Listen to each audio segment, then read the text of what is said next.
Hello, this is video number 2 on the ketogenic lifestyle. Video number 1, we covered how we got so fat, me included, and in detail I discussed the metabolic syndrome, what it is, what causes it, and what we need to do about it. So this video is actually the how-to video. How do you, in fact, solve this problem? Or how did I solve this problem in myself? How did I reverse my metabolic syndrome?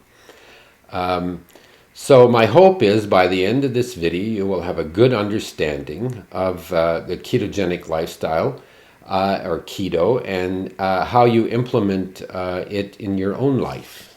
So what I hope to cover is first of all a brief synopsis of the first video, how we got so fat, for those that didn't see it. I'm going to talk about two hormones, insulin and leptin. It's important that you understand how insulin works.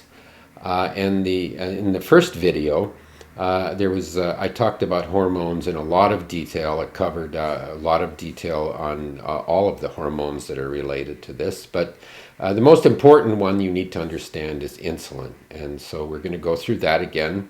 The three macros, carbohydrates, proteins, and fats, and how they're related to the ketogenic lifestyle.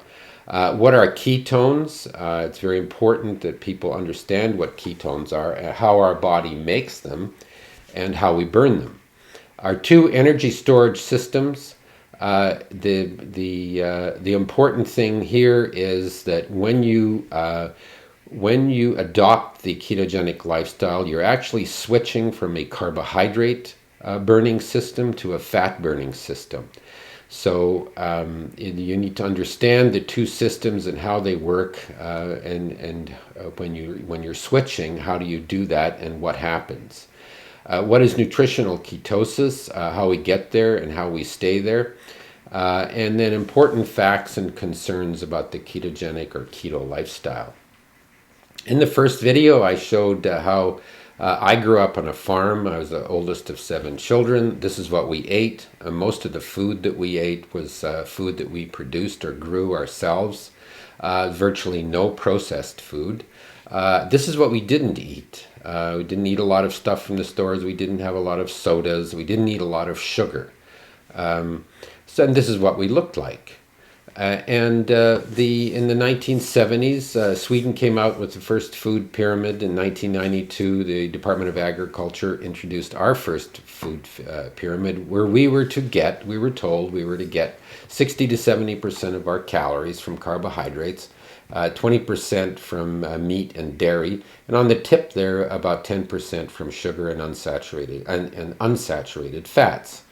There was a big move back then to vilify saturated fats like butter and lard and animal fats, because the feeling was that it was, and they were wrong, that this is what was causing vascular disease, all the heart attacks and strokes that were coming, that the country was having, the people in America were having. We were to eliminate animal saturated fats and use vegetable oils, and that's when people switched from butter to margarine, and we were to stop using all of the animal fats. So this is what we thought the food pyramid told us to eat. A lot of dietetic foods came up at that time, foods that the food companies removed fat from the foods, but they had to replace it with something, and what they replaced it for the most part was vegetable oils and sugar, because if they had to do something to make the food taste better as they took the fat out. So this is what we landed up eating. And after doing that for 20 years, 15 or 20 years, this is what we looked like. And if you ate long enough, you actually looked like a food pyramid. And half the country today has metabolic syndrome.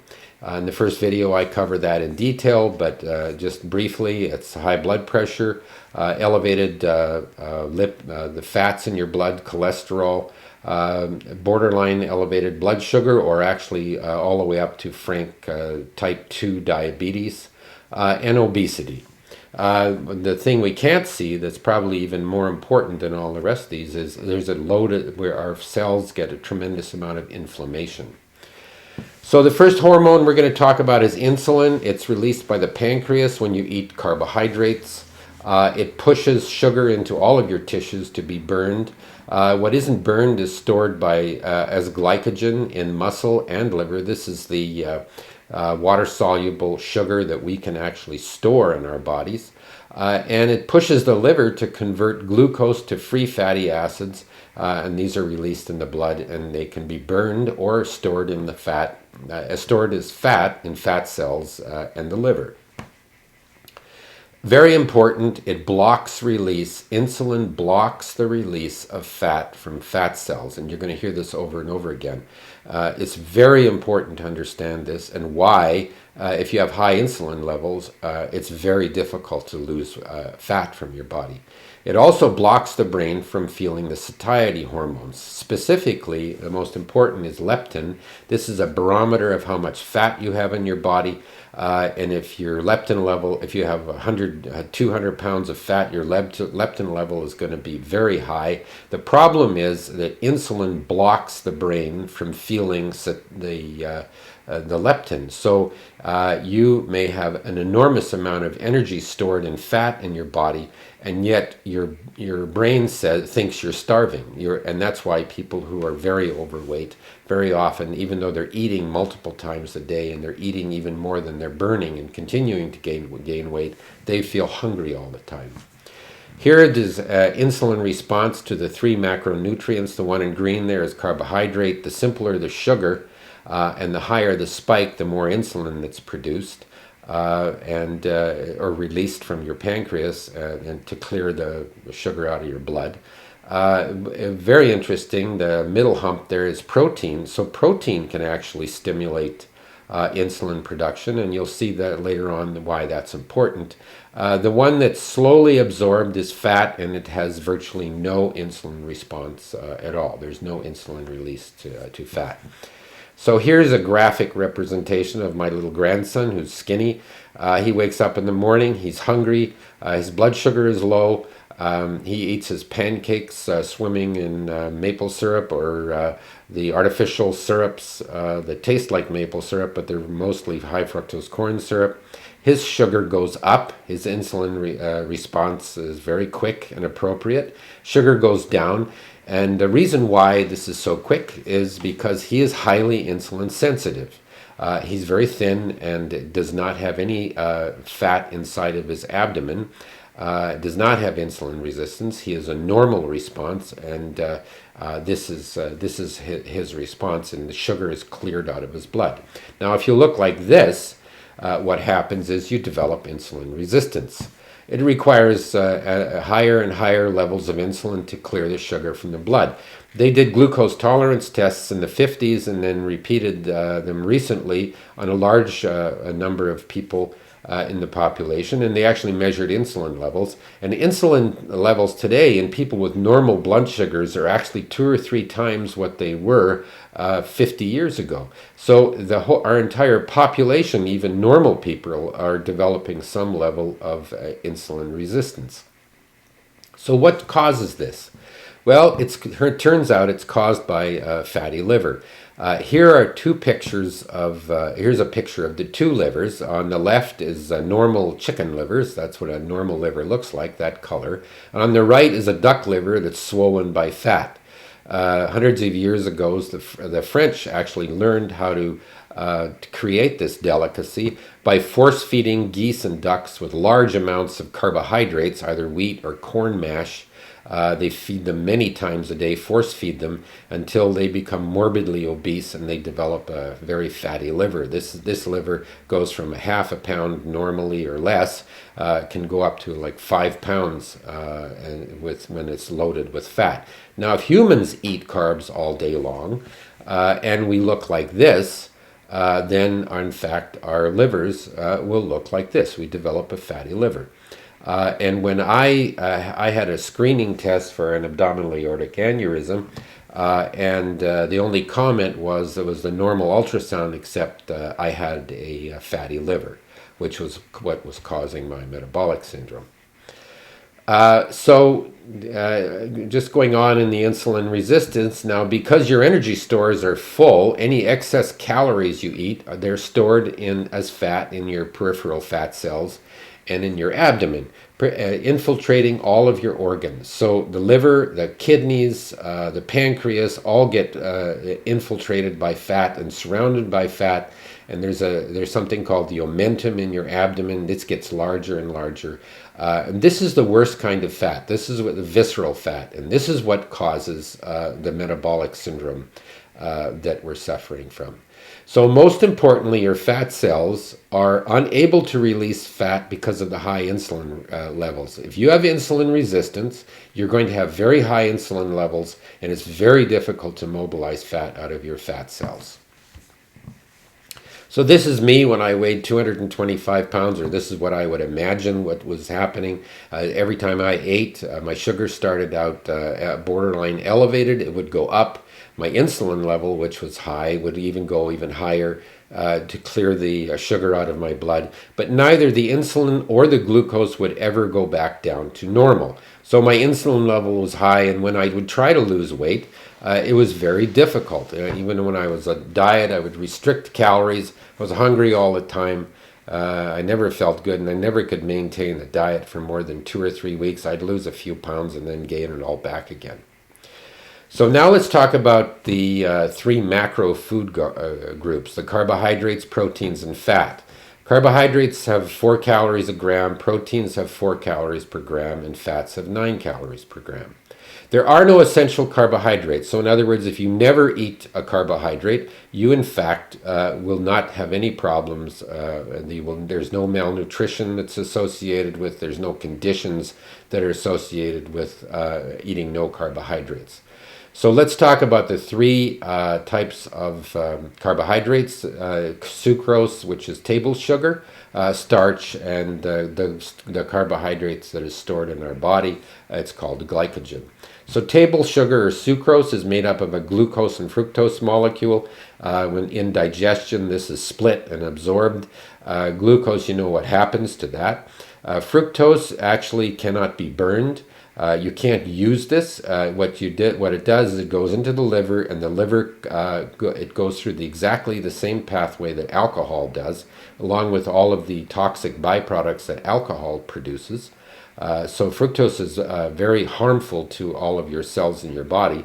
It's converted to fat in that process, and then we can burn the fat or actually store it in the liver and in the peripheral tissues. So these are all examples of sugar. So people think of sugar as white sugar or brown sugar, but these are all sugars. Well, what about honey or maple syrup? Isn't that, or organic honey or organic maple syrup? Aren't those good for you? No, they're all sugars. When they're broken down, they're all broken down into glucose. High fructose corn syrup, the one on the bottom left there. And what this is it's 7 times sweeter than sugar. It's very cheap to make, and this is why it's finding its way into all of our foodstuffs. The sweetened colas that we're drinking, the sodas that we're drinking, have an enormous amount of sugar in them.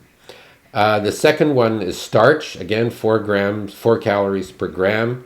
The starch is simply glucose hooked together in the chains.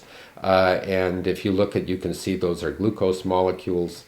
So these are all examples of carbohydrates. You can have, if you have non-GMO, organic, sourdough, brown, stone-baked brown bread, when you digest it, it's still broken down into sugar.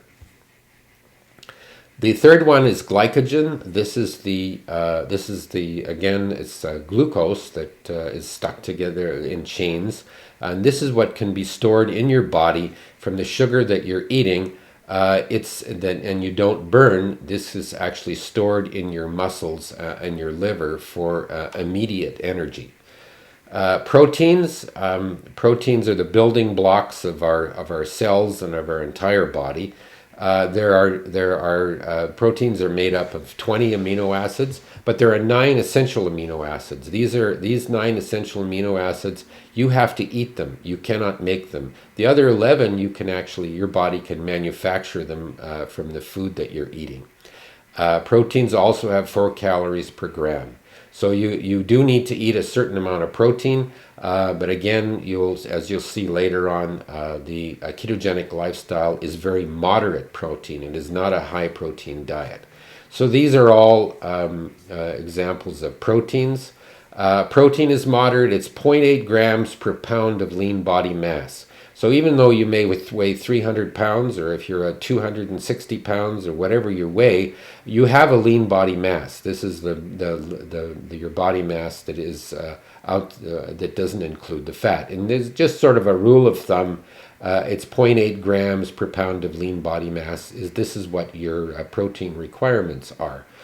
You can figure out what your lean body mass is. There are many calculators you can download from the internet that will give you your lean body mass as well, and it'll give you your BMI, your body mass index, which tells you your level of obesity. There's a lot of good proteins on here. Wild caught salmon, of course, is very good. Is good. Do I need to eat grass-fed beef? It's very expensive. That's sort of the rage now, and that'd be great if you can get it. If you can afford to buy it, then that's good. If not, the other kinds are just fine. What's important is that you are eliminating carbs and having moderate protein. Eggs are the perfect food. Eggs are good, and you'll find out that they're a very good source for snacks. Yogurt's terrific, but you have to look for whole milk. It's not non-fat yogurt, and the other big problem is most of the yogurts that you see in the stores are laced with sugar. And this is why a lot of people actually make their own yogurt. Processed meats, they're fine. They do have a lot of nitrates in them, but in moderation, they're fine. And of course, seafood is terrific. So now let's cover fats. Fats have 9 calories per gram. The fat that we eat and is broken down into fatty acids, but it's put back together with a glycerol molecule in our tissues, and that's how it's stored as triglycerides, and it also circulates in our blood as triglycerides. There are 2 kinds of fats. There's saturated fats and polyunsaturated fats, as you can see in the picture there. Good fats are the saturated. This is opposite to from what we've been told. We were told for many, many years. So butter, in fact, is good. Lard is good. All of the animal fats are good. Eggs, bacon, nuts. These are all, for the most part, saturated fats, and they're good fats. Olive oil is very important. It becomes very important in this lifestyle. In the Mediterranean diet, large numbers of the amount of calories, in fact, come from olive oil. Bad fats are the polyunsaturated. There's the vegetable oils. They're not even made from vegetables. They're highly processed oils made from seeds. But 70% of your calories are going to come from these good fats or saturated fats there on the left. The way you tell the difference is the good fats are solids at room temperature, and the bad fats are oils at room temperatures. Well, won't all that fat kill me after we've been told all these years that saturated fats are bad for us? Well, now after you look at the studies, many studies show that the LDL, which is the bad cholesterol, very often it goes down on the ketogenic diet. If it doesn't, sometimes it is unchanged, or it can actually go up. But what happens is the particle size of the LDL goes from very small, which is harmful, to the large particles, which are harmless. Triglycerides virtually always clear, and HDL, which is the good cholesterol, virtually always goes up. So your body now burns saturated fats instead of storing them. So eating carbs makes you fat. That's what makes you fat. Eating fat makes you thin, which is very interesting. So as you convert from burning carbohydrates to fats, this is the way. This is what happens. Is your body weight? Your body actually starts using your fat stores, and your weight goes down. It turns your body into a fat burning machine. My cholesterol, I actually landed up on a statin, and after I lost the weight and reversed my metabolic syndrome, I was off the statin. My HDL doubled, literally doubled, went from around 30 to over 60. My ratios improved, and my cholesterol's improved, and my triglycerides completely cleared. So now let's talk about ketones. You talk to people and say, "Oh, I'm keto," or I'm the ketogenic diet." But if you ask them, well, what is a ketone? They actually don't know. So here are the three ketones that are important. The one on the left is acetone. This is the one that you can actually smell on the breath of people that are in ketosis. And if it's very high, which is in people who are in ketoacidosis or diabetic coma, these people are near death. It's very, very high levels of your ketones. You can smell the acetone. Has a very characteristic odor. You smell it right away. Acetoacetate is the ketone that's spilled in the urine, and that's what you measure with the keto sticks. I did that initially. The problem is the kidneys get very good at reabsorbing ketones because they're actually energy or food.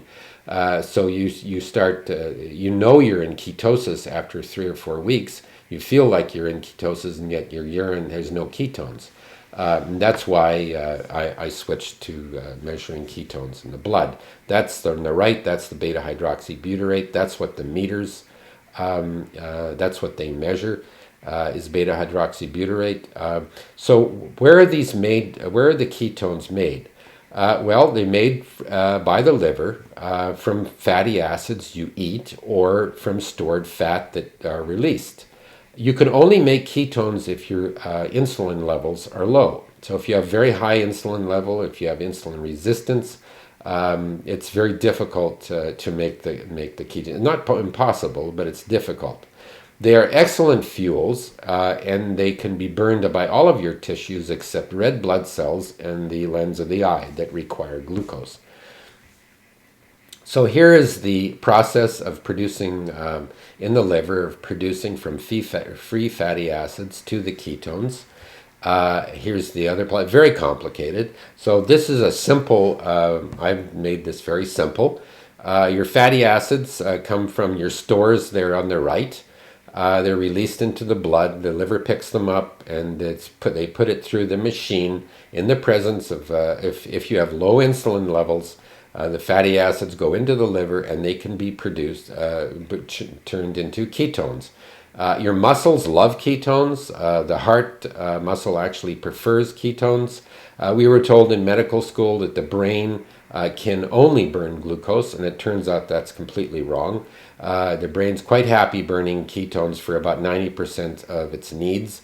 The little bit of glucose it does need can be produced by the liver by a process called gluconeogenesis. The glycerol that you saw in the triglycerides gets changed into glucose for the parts of your body that in fact need glucose, a little bit. You don't need to eat glucose or sugar.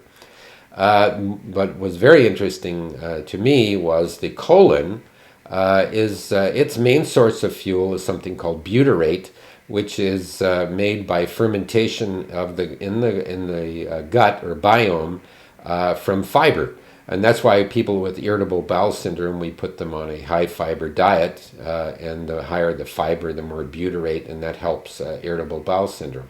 But it turns out that beta hydroxybutyrate, the colon is perfectly happy with that, and a lot of people who go on the ketogenic diet or they adopt the ketogenic lifestyle, their irritable bowel goes away, and they have normal bowel movements for the first time in their life. So now I need to talk about the two energy storage systems in our body. The first one is carbohydrate. We store carbohydrate in our body in the form of glycogen. And this is stored in the muscle cells in the liver for rapid access. In our whole body, we can break down glycogen for glucose to be used by all the cells in our body. So here's a representation of how much you have in your body. In your muscles can store about 400 grams of glycogen. Remember, 4 calories per gram, so that's about 1,600 calories in your muscles of glycogen, carbohydrate. In your liver, it's 100 grams, which is about 400 calories. So that's about 2,000 calories that are stored in your body as glycogen. Your blood sugar, people say, if you ask somebody how much sugar do you think you have in your blood, and they'll say, if they do guess, it's a cup or 2 cups. It's actually about 2 teaspoons. So if you have 3 teaspoons, you in fact are frankly diabetic. I actually poured out the different amounts to show you in the form of sugar what that would be. That's the muscle glycogen on the left, the liver glycogen in the middle, and in the far right, this is how much sugar you would have in your blood. If you have the much in the little pile there to the left of the normal, if you have that much sugar in your blood, you are in fact frankly diabetic. The second part of the energy storage system is fat. Fat is stored in fat cells, but also in muscles. If you look at a steak, the fat that you can see in the meat that's called marbling, it's stored there, and it also can be stored in the liver, as you saw those pictures of the fatty liver. There is a healthy amount of fat in a healthy person with normal weight. But if you have large amounts, particularly the harmful visceral fat that we talked about, infiltrating all of the organs, and the liver causing the fatty liver, when the fatty liver is what causes the insulin resistance and metabolic syndrome, that's the bad news. What's the good news? The good news is that this is the first fat that is in fact cleared. So if you adopt the ketogenic lifestyle, or virtually any way that you start losing weight and burning fat out of your body, the first fat to go is the visceral fat. So even though you may have 200 pounds of fat in your body, you don't have to lose that to reverse your metabolic syndrome. If you've been on this for about a month to 6 weeks or 2 months, your liver, in fact, probably loses 30 or 40% of the fat that's in the liver, and all of a sudden your blood pressures are falling to normal, your sugars are normal, and your cholesterol starts to improve. In other words, you reverse or dramatically improve your metabolic syndrome relatively quickly. So here's the glycogen, as we show the carbohydrate stores there on the left. Now your fat stores, I sort of looked at my own. I figured I had about 1,360 ounces of fat on me, which would be 152,000 calories.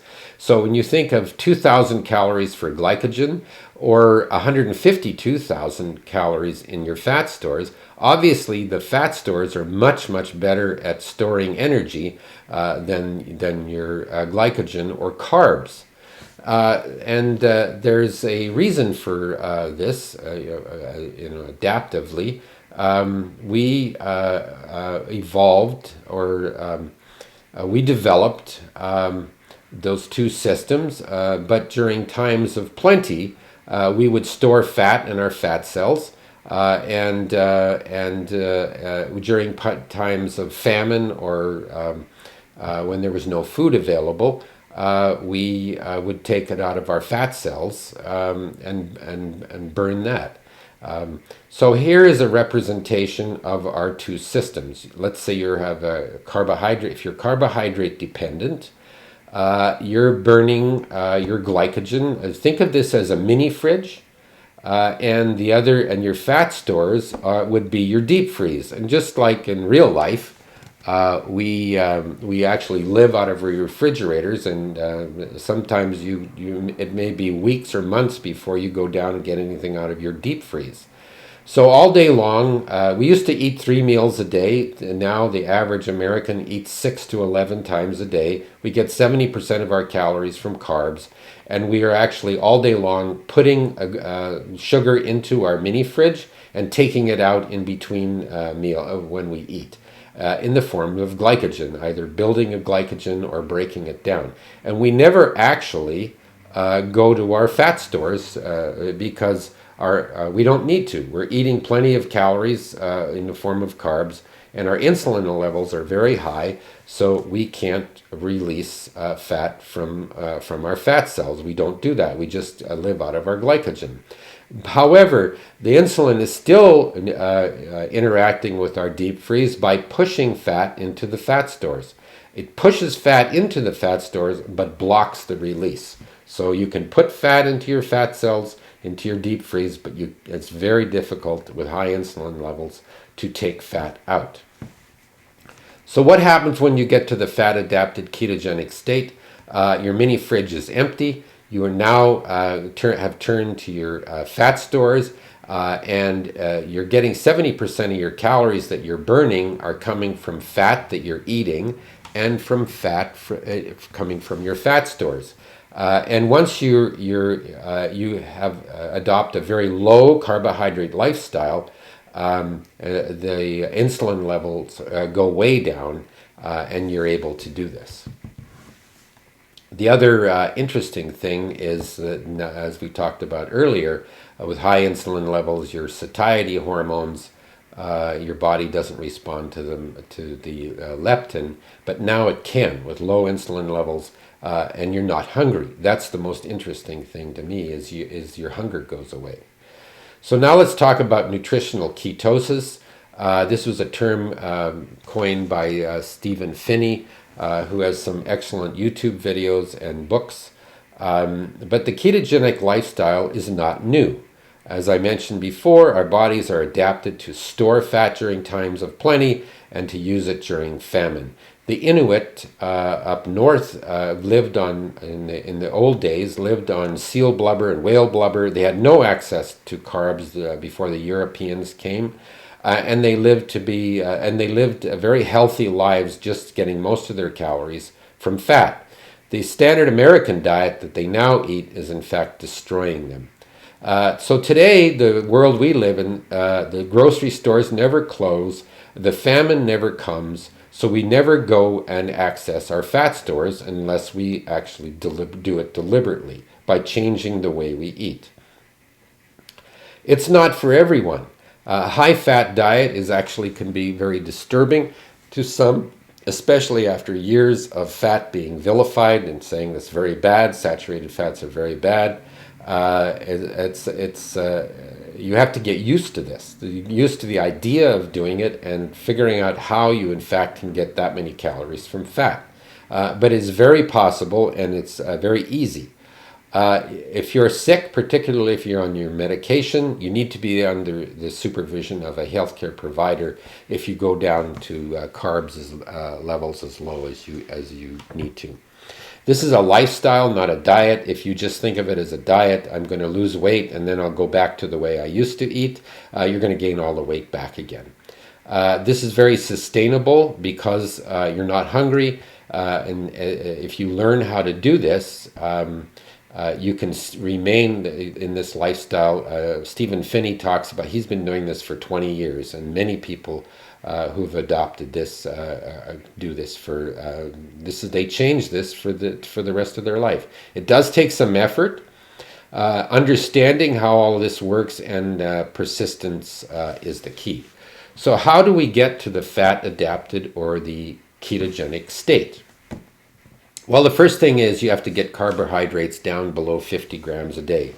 In the induction phase, this is what Atkins talks about, the induction phase, you need to get down to about 20 to 30 grams a day. I think you need to be 20 grams a day.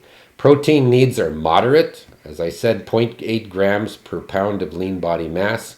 The average man has this, for the average man, this would be about 110 grams of protein, and for women, around 80 grams of protein.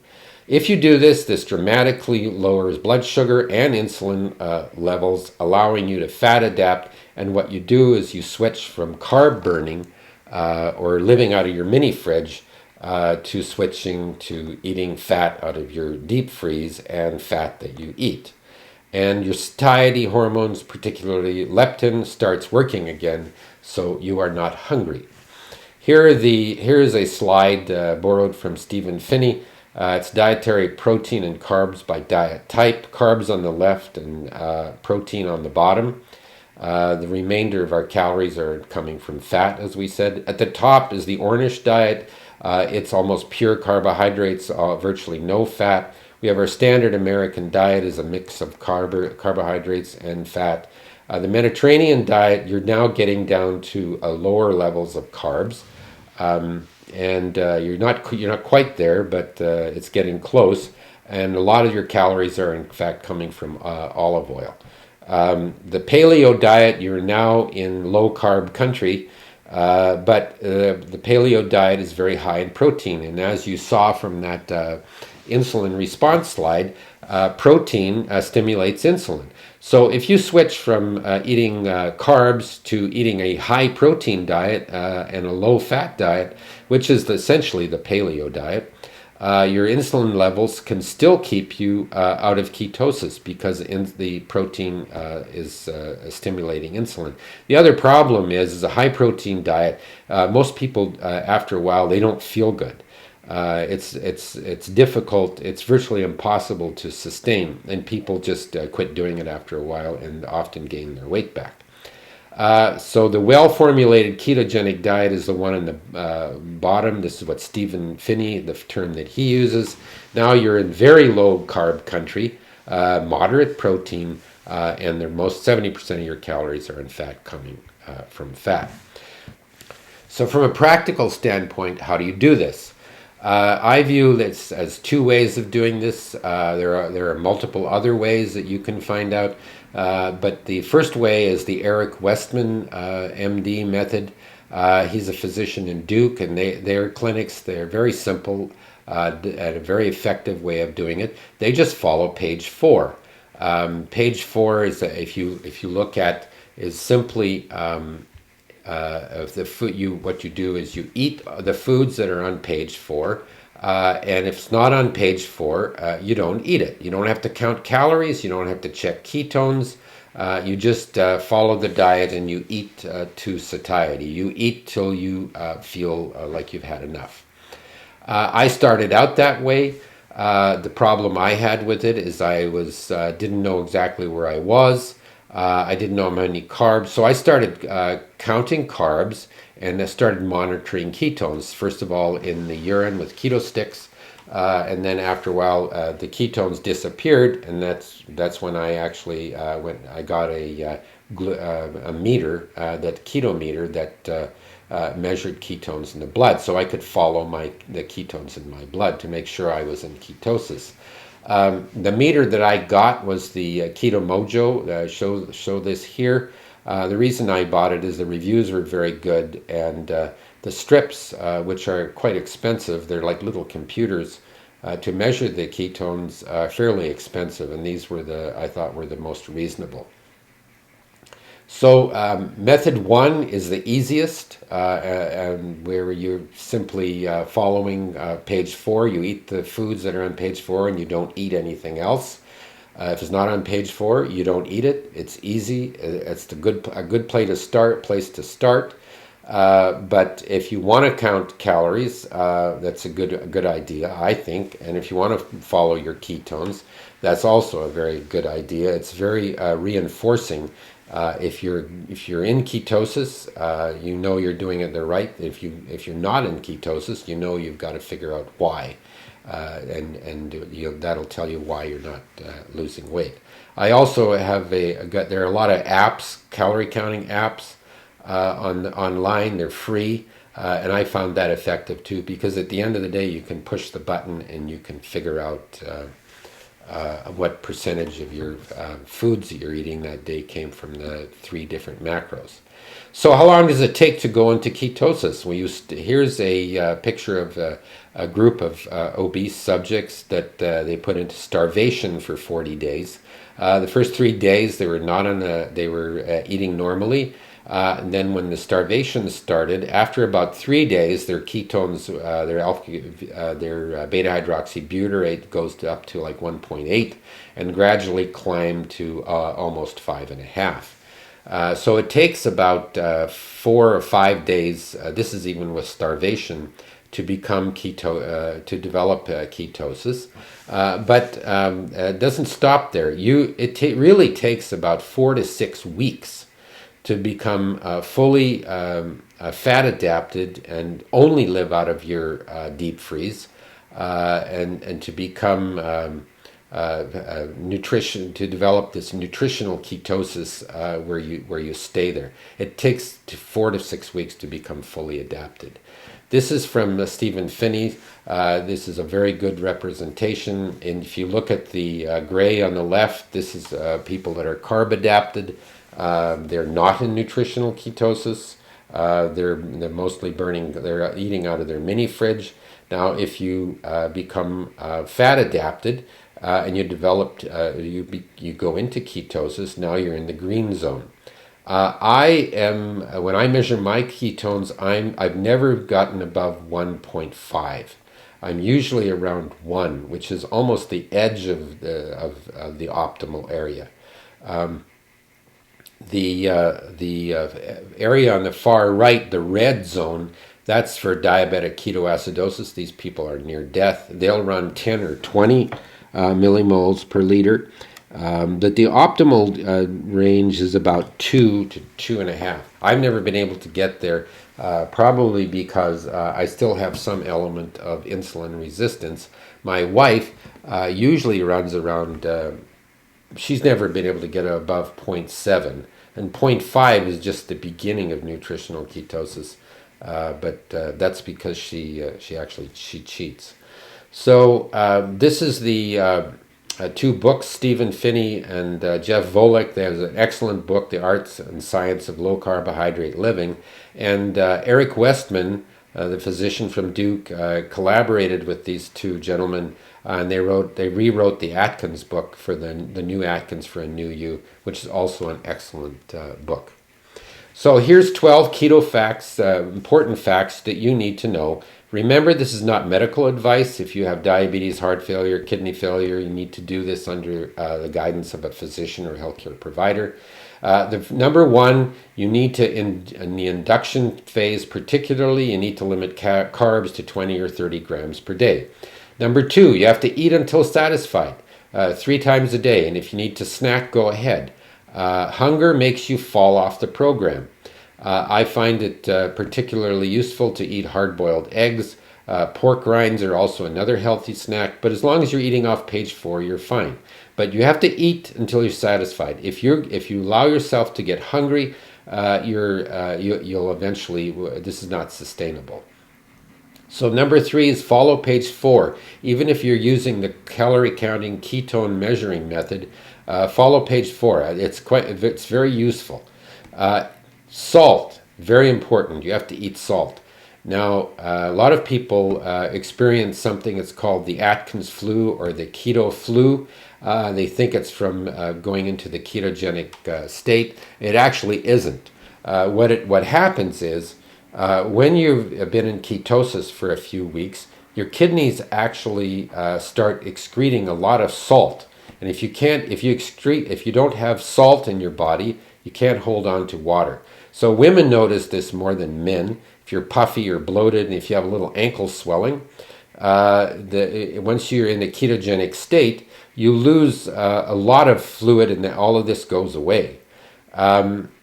If you don't eat salt, and salt is different than fat or sugar, glucose, you can't store salt. Whatever you lost the previous day, you have to make up for it by eating it. So you're assuming you get about a teaspoon of salt from your diet. You have to make sure you're eating another teaspoon of salt in addition to that. So you eat salt to taste. And if you're feeling the symptoms of keto flu, which is dizziness, fatigue, you just don't feel good, go ahead and eat salt. And Stephen Phinney talks a very good way of doing it is just dissolve a bouillon cube and take one bouillon cube and a bunch of water, and you'll feel a lot better. You also should drink plenty of water in this diet or this lifestyle. So the other thing what this explains is you talk to people and say, "Oh, I went on the ketogenic diet and I lost 15 pounds in 10 days." Well, no, you didn't. That's all that is fluid shifts. You can, as you'll see in a minute, you can really only lose about 1.5 pounds of fat per week. That's to 2 pounds. That's best case. And because it's depressing if you lose a whole bunch of weight and after the first week to 2 weeks, and then you seem to it's very slow after that. It's not that you're doing anything wrong. It's just that the first week or two was not reality. Magnesium deficiency is very common in our society. A lot of people think it's because the soil has been depleted of magnesium. You need extra magnesium in this diet because the same thing happens with magnesium. You'll end up wasting some of that too. So you need a good, high-quality magnesium supplement, one that doesn't cause diarrhea. Ionic magnesium doesn't, as well as magnesium that is linked to calcium as well. So how do you know if you're magnesium deficient? Well, usually people who if your magnesium level goes low, you'll end up starting getting muscle cramps, leg cramps at night, back cramps, arm cramps. And if you do that, you need to up the amount of magnesium that you're taking. You don't do this if you have kidney failure, just like you don't eat extra salt if you have high blood pressure or heart failure. All of this should give you a balanced nutrition, but taking a vitamin and mineral supplement's not a bad idea. This is not a high-protein diet. I say this over and over again. 70% of your calories have to come from fat. Protein stimulates insulin and can stop ketosis. This is probably the most difficult part of the diet. Losing your fear of fat after hearing it is bad for you all of your life is quite difficult. Number 8, you can't cheat. If you can't, well, actually, you can cheat. If you cheat, people say, "Well, I'll go keto for Monday through Friday, and then I'll do what I want on the weekend." Well, what happens is, and you can. This is what the value of measuring your ketones is. If you're keto, if you've got ketones in your blood every day, and then on Sunday you do a whole bunch of things. You're eating bagels or waffles and some syrup and everything else. If you check your ketones on Monday, they're gone, and you don't get your ketones back again until Friday. So it's a good idea to just continue with the diet and don't cheat with increasing the amount of carbs you're eating. Beverages should be zero calorie. Black coffee, teas are good. Lots of plain water. I think diet drinks are fine. People worry about the sugar substitutes, but these are the same people that don't think anything about drinking,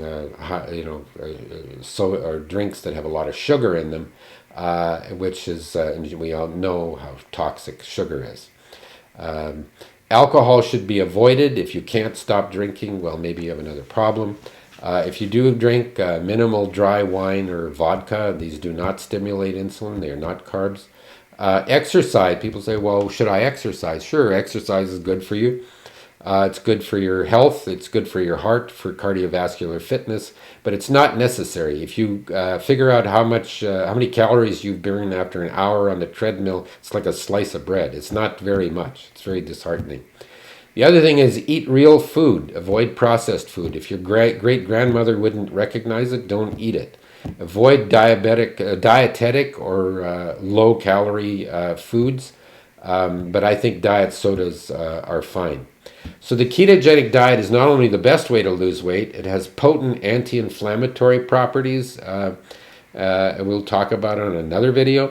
It's anti-aging, which is particularly important, I think, for the baby boomers, in improving or eliminating the metabolic syndrome.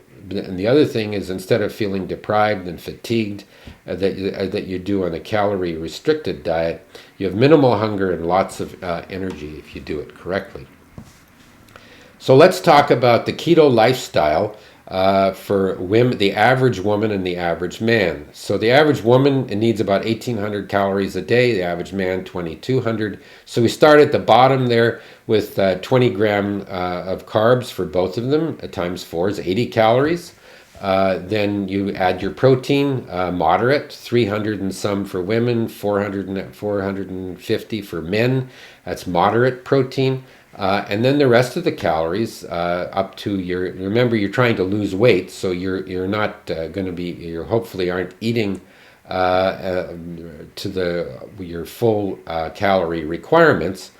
So you have about 800 calories of fat for women and 1,000 calories for men, which will take you up to the 1,200 calories for women and 1,500 calories for men. So where do the rest of the calories come from? Well, I'm sure you know by now the difference between what you're eating and what you're burning, in fact, come from your deep freeze. They're coming from your body stores, because at that carb level and at that protein level, your insulin levels are going to be low, so you can turn around and pull that fat out of your fat stores. So how does this work for the man with a hypothetical lean body mass of 110 pounds, regardless of what his actual body weight is? Say he needs 2,000 calories a day, which is 20 to 30 grams of carbs he's going to start, and the 0.8 grams per pound of lean body mass. So he's 110 pounds of lean body mass. And if you look at the left column there, that's the induction phase. He's going to be eating 88 grams of protein. That's 0.8 times 110.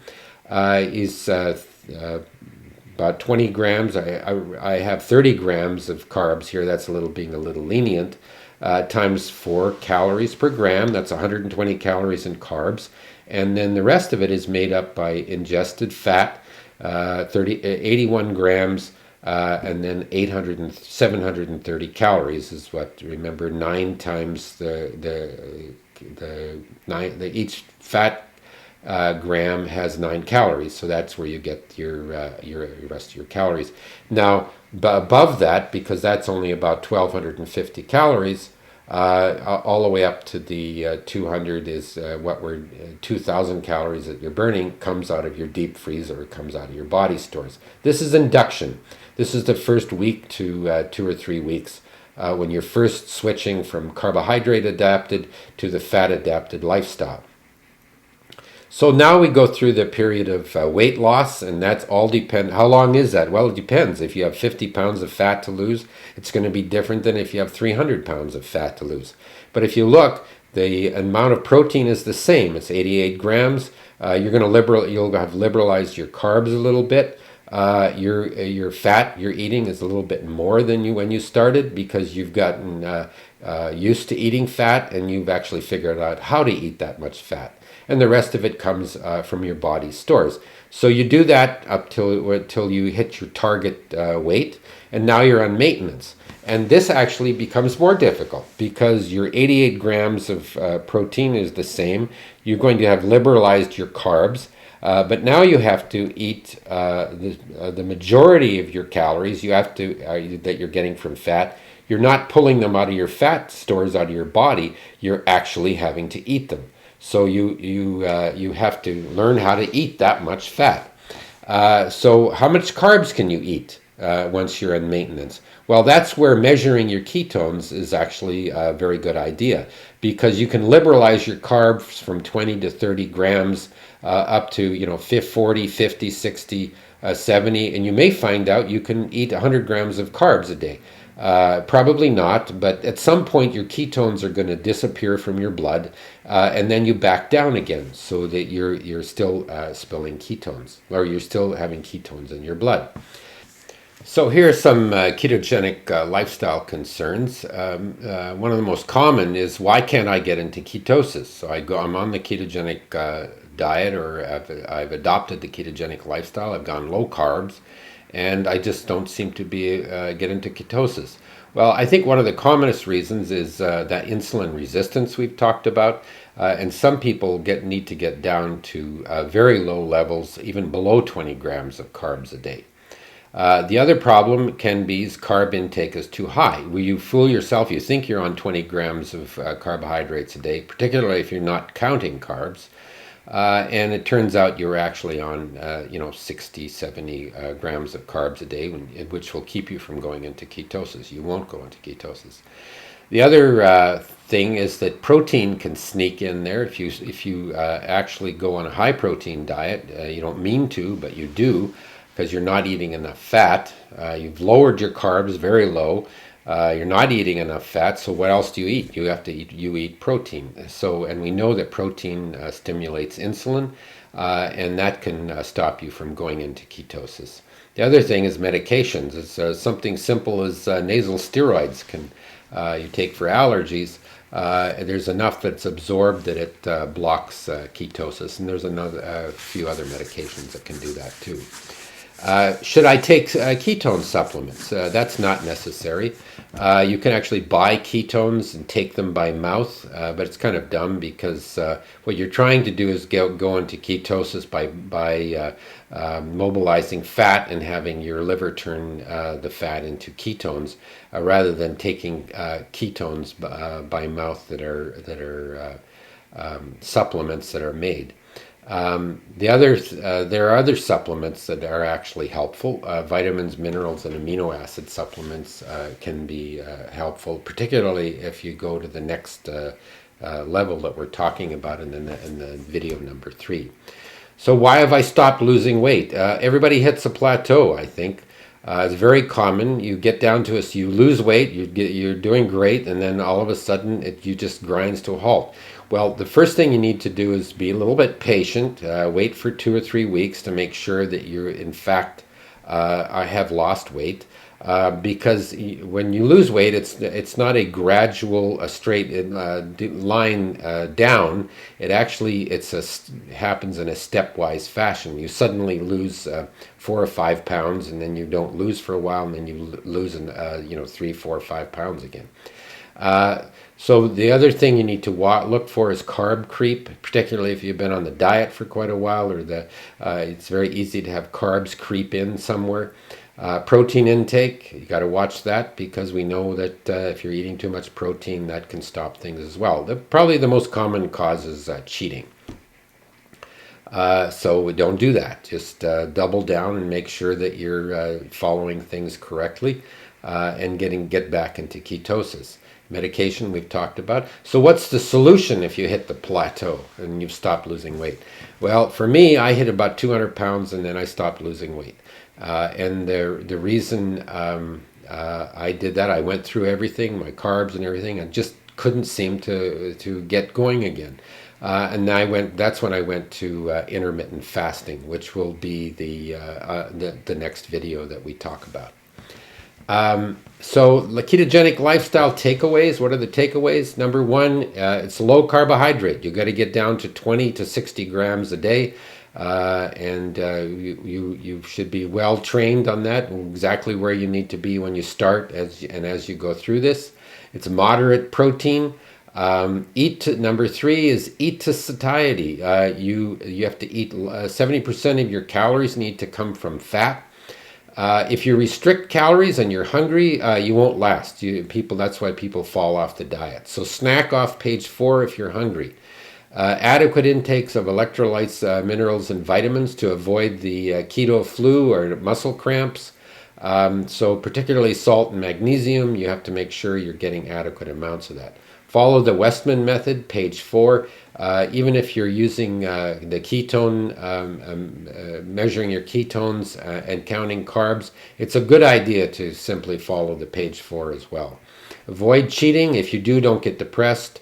Just get back on things and get those ketones back up in your blood. Just get back on track. This is a therapeutic program, and I'm not giving it medical advice. If you have a medical illness, particularly if you're on medication, you have to do all of this under the direction of your healthcare provider. So, Good luck with your journey to weight loss, good health, and boundless energy. And stay tuned for video number 3 on intermittent fasting, where I'm going to talk about the pros and cons and the how-tos of intermittent fasting. It's actually quite easy, just quit eating. But there's a few more details than beyond that. So we'll see you then at the video number 3. Thank you for your attention.